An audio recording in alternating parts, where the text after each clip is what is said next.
رسوله الكريم أما بعد فأعوذ بالله من الشيطان الرجيم بسم الله الرحمن الرحيم وإن منهم لفريقا يلوون ألسنتهم بالكتاب لتحسبوه من الكتاب وما هو من الكتاب ويقولون هو من عند الله وما هو من عند الله ويقولون على الله الكذب وهم يعلمون صدق الله مولانا العظيم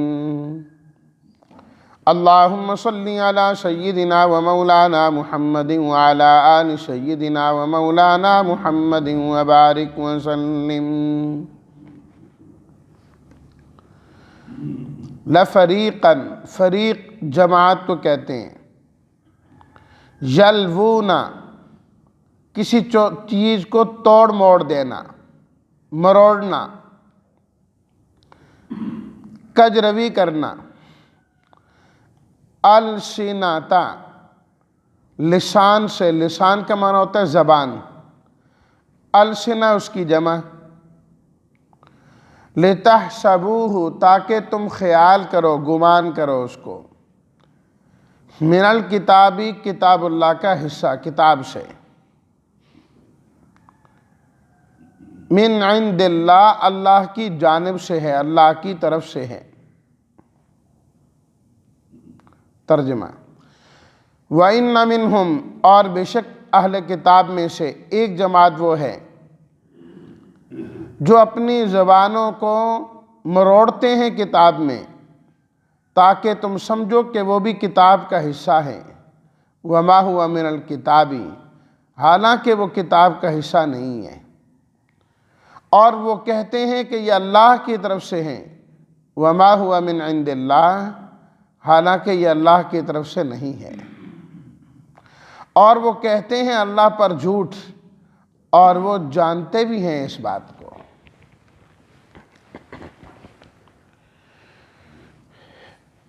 اہل کتاب کی مختلف خرابیوں کو سورہ آل عمران کی اس رکوع کے اندر بیان کیا جا رہا ہے۔ اللہ تعالیٰ نے فرمایا کہ ایک تو منافق لوگ ہیں، یہ اپنی مجلسوں میں کچھ ہوتے ہیں اور آپ کی مجلس میں کچھ اور ہوتے ہیں، اور پھر اس لیے بھی آپ کی مجلس میں آ کر ایمان کا اظہار کرتے ہیں تاکہ سادہ لوگ ان کے ساتھ مل جائیں۔ دوسری چیز اللہ تعالیٰ نے اسی رکوع کے اندر بیان فرمائی تھی، مالی خیانت، کہ یہ خیانت کے مرتکب لوگ ہیں کہ اگر ان کے پاس مال بطور امانت کے رکھ دیا جائے تو واپس نہیں کرتے، ہڑپ کر جاتے ہیں، اسے کھا جاتے ہیں، الا ماشاء اللہ فرمایا بعض ابھی بھی ایسے ہیں جو امانت میں خیانت نہیں کیا کرتے، اور پھر جواز یہ پیش کرتے ہیں کہ امیوں کا اور ان پڑھ لوگوں کا مال کھانا ہمارے لیے کوئی حرام نہیں ہے، ہم کھا سکتے ہیں، ہم اللہ کے محبوب ہیں، کچھ بھی کریں تو ٹھیک ہے۔ اللہ تعالیٰ نے رد فرمایا کہ یہ سب باتیں غلط ہیں، جو اللہ کے عہد کو پورا نہیں کرتے، قسموں کو پورا نہیں کرتے، آخرت میں ان کو کچھ نہیں ملے گا، کچھ نہیں ملے گا، نہ اللہ تعالیٰ ان سے کلام کریں گے، نہ نظر رحمت سے دیکھیں گے، الٹا دردناک عذاب میں مبتلا کر دیں گے۔ اور یہ چیزیں بیان کر کے اللہ تعالیٰ اہل ایمان کو خبردار فرماتے ہیں، خبردار کرتے ہیں کہ تم کہیں اپنے اندر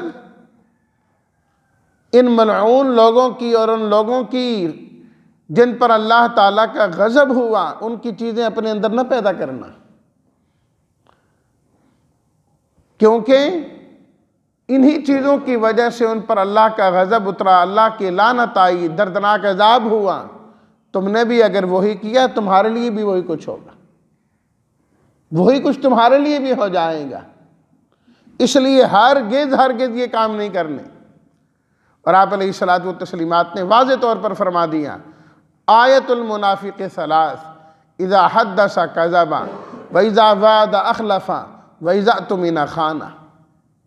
فرمایا کہ مومن کی منافق کی علامت یہ ہے، جب بات کرتا ہے جھوٹ بولتا ہے، وعدہ کرتا ہے خلاف ورزی کرتا ہے، جب امانت رکھی جائے تو خیانت کرتا ہے۔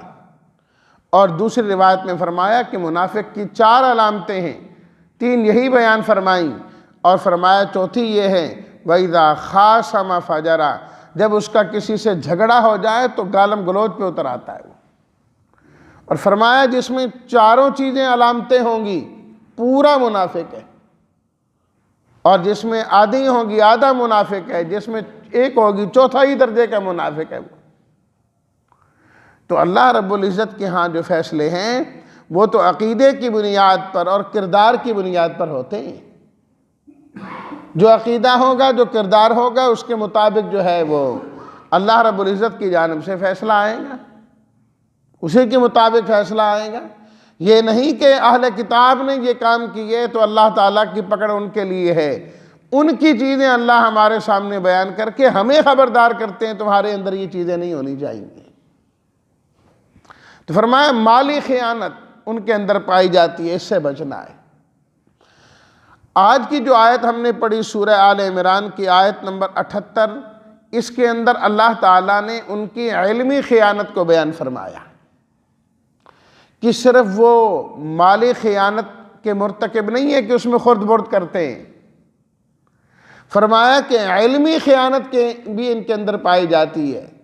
یہ جانتے ہیں، ان کے پاس کتاب موجود ہے، اور نبی کریم صلی اللہ علیہ وسلم کو جانتے اور پہچانتے ہیں، لیکن اس کے باوجود حق اور سچ بات نہیں کرتے، بتاتے نہیں ہیں۔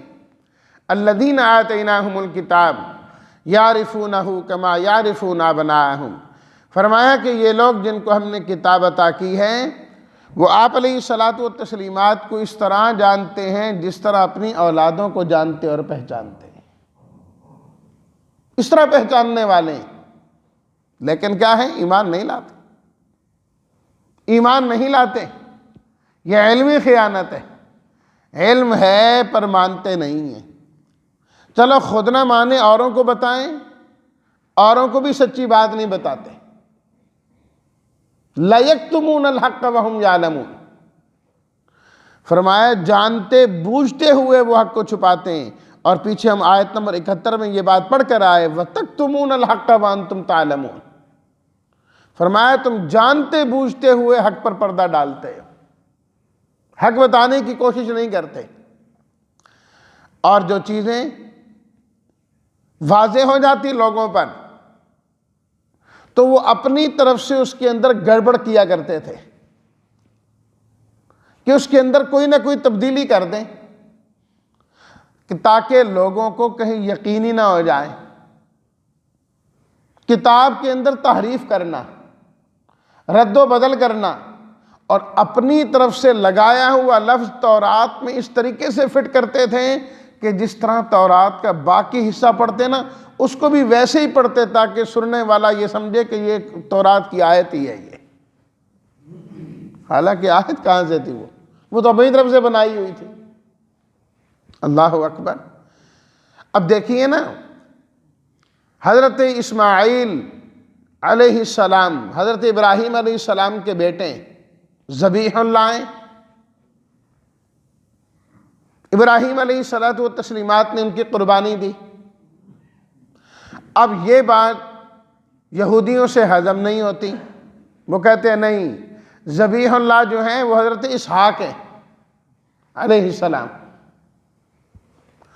اب ان کی اپنی کتاب تورات میں لکھا ہے کہ ابراہیم علیہ السلام اپنے بیٹے کو مروہ کے دامن میں لے گئے اور وہاں جا کر قربانی کی۔ تو مروہ ان الصفا والمروہ من شعائر اللہ، مروہ تو جو ہے وہ مکہ المکرمہ میں ہے، مکہ مکرمہ میں قربانی دی حضرت ابراہیم علیہ السلام نے، تو مکہ میں تو حضرت اسماعیل علیہ السلام تھے، حضرت اسحاق علیہ السلام تو نہیں تھے مکہ المکرمہ میں۔ اب یہ بات ان کے خلاف آئی، فوراً انہوں نے اس کے اندر گڑبڑ پیدا کرنا شروع کر دی، کہا مروہ نہیں مرویا لفظ ہے اصل میں، لا حول ولا قوت الا باللہ، کہ مرویا کے قریب، مرویا کیا کہتے ہیں، فلسطین کی ایک پہاڑی تھی اس کا نام مرویا تھا، مروہ نہیں ہے وہ، تو اس کے اندر گڑبڑ کر دی انہوں نے۔ اب وہ مروہ کو کیا ہے، مرویا پڑھ رہے ہیں تاکہ ہمارے لوگ جو ہے نا ہمیں چھوڑ کر ادھر نہ چلے جائیں۔ اسی طرح انجیل میں ہوا کہ نبی کریم صلی اللہ علیہ وسلم کی آمد کے لیے اور آپ کے تعارف کے لیے فار قلید کا لفظ لکھا ہے انجیل میں، اور فار قلید کا جو لفظ ہے یہ بمعنی احمد کے ہوتا ہے، احمد کو اس زبان میں فار قلید کہتے ہیں۔ اور قرآن مجید میں ہے کہ عیسیٰ علیہ الصلاۃ والتسلیمات نے بشارت دی، وَمُبَشِّرًا بِرَسُولٍ يَأْتِي مِن بَعْدِي اسمہ احمد، تو قرآن میں بھی لکھا ہوا ہے، اور آپ علیہ الصلاۃ والتسلیمات نے فرما بھی دیا کہ میں احمد ہوں۔ اب ان کو لالے پڑ گئے کہ یہ کام تو خراب ہو گیا، یہ تو ہماری کتاب میں بھی لکھا ہوا ہے، فوراً انہوں نے لفظ فار قلید کاٹ کے لفظ شفیع لکھ دیا، کہ ایک سفارش کرنے والے یا مددگار ہوں گے وہ، تاکہ لوگ اس کی طرف متوجہ نہ ہوں۔ اسی طرح یہودیوں کے ہاں تعظیم کا دن ہفتے کے دنوں میں سے ہفتے کا ہے، جمعے کے بعد جو آج کا دن ہے، اس دن وہ چھٹی کیا کرتے تھے۔ سبت کا معنی خالی، وہ کہتے ہیں اس دن کو خالی رکھنا ہے، کوئی کام نہیں کرنا، چھٹی کا دن ہے۔ بھائی اس کی کیا وجہ ہے؟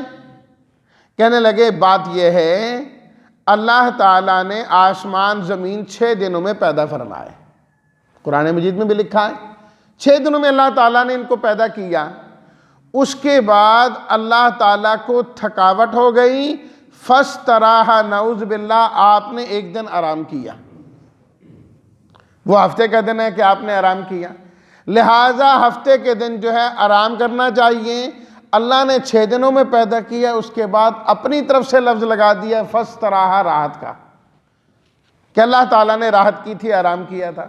اس لیے اتوار کے دن سے سب شروع ہوا، جمعے پر پورا ہوا، 7واں دن ہفتے کا ہے، وہ چھٹی کا، تعظیم کا ہے، اللہ خیر صلی۔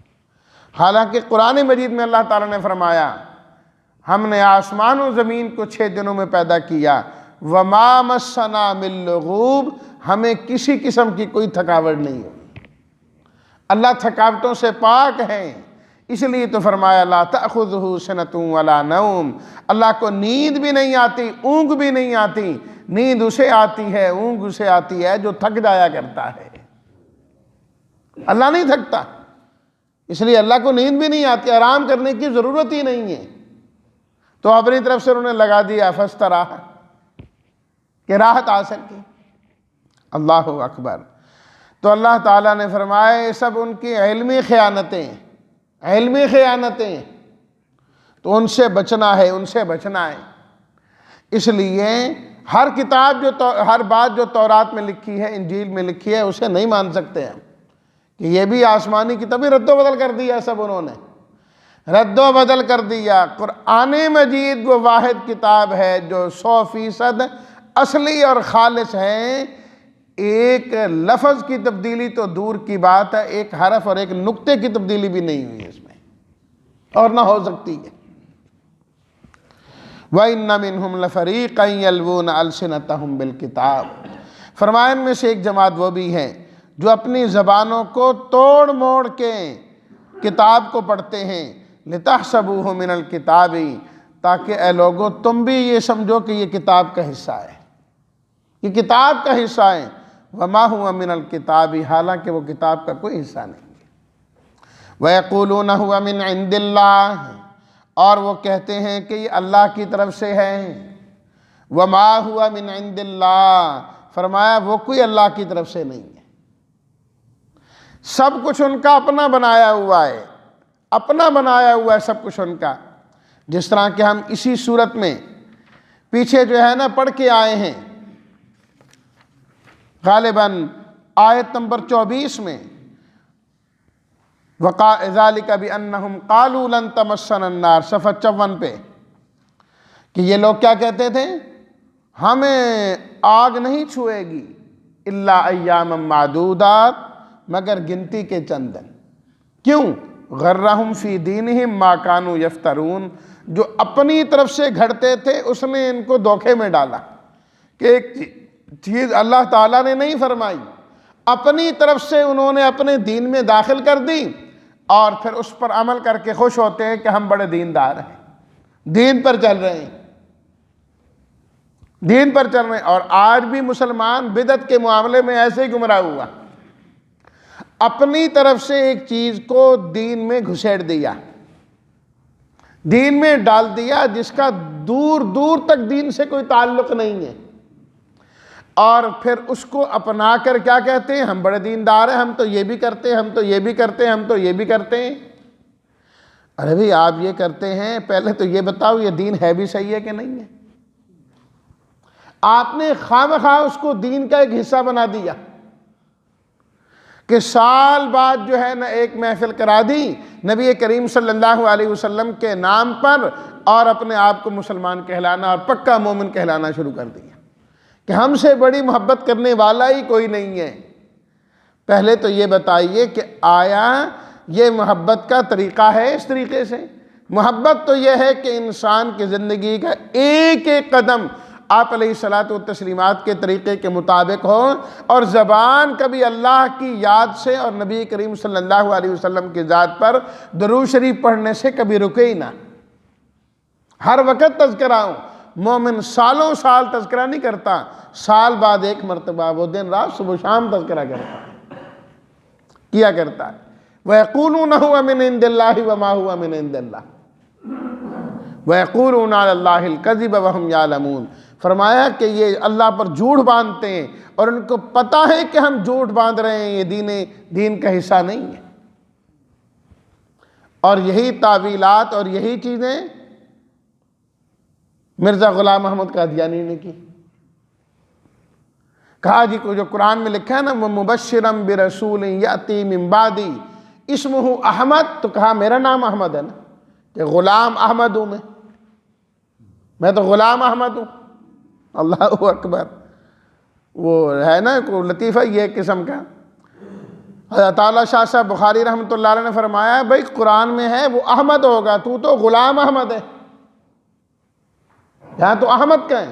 کہنے لگا غلام ہٹا دو پیچھے احمد ہی رہ جاتا ہے. فرمایا تجھے پتہ ہے میرا کیا نام ہے؟ میرا نام عطا اللہ ہے. عطا اللہ، عطا ہٹا دو پیچھے اللہ رہتا ہے. میں نے تجھے نبی بنایا نہیں، تو کہاں سے بن گئے؟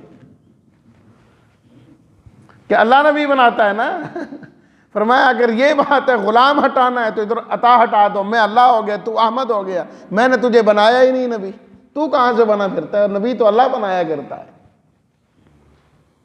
اور وہی قرآن مجید کی آیات اور یہ ساری چیزیں، وَلَٰكِن رَسُولَ اللَّهِ وَخَاتَمَ النَّبِيِّينَ، نعوذ باللہ. کیا معنی کرتا تھا وہ؟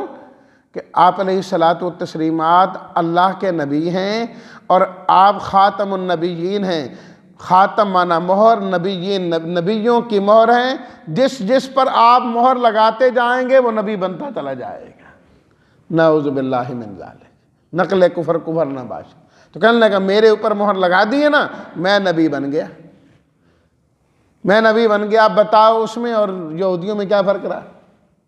یہی مذمت تو اللہ تعالیٰ ان کی بیان فرما رہے ہیں. اور پھر اسی سے وہ منکرین حدیث اور وہ لوگ بھی پیدا ہوں گے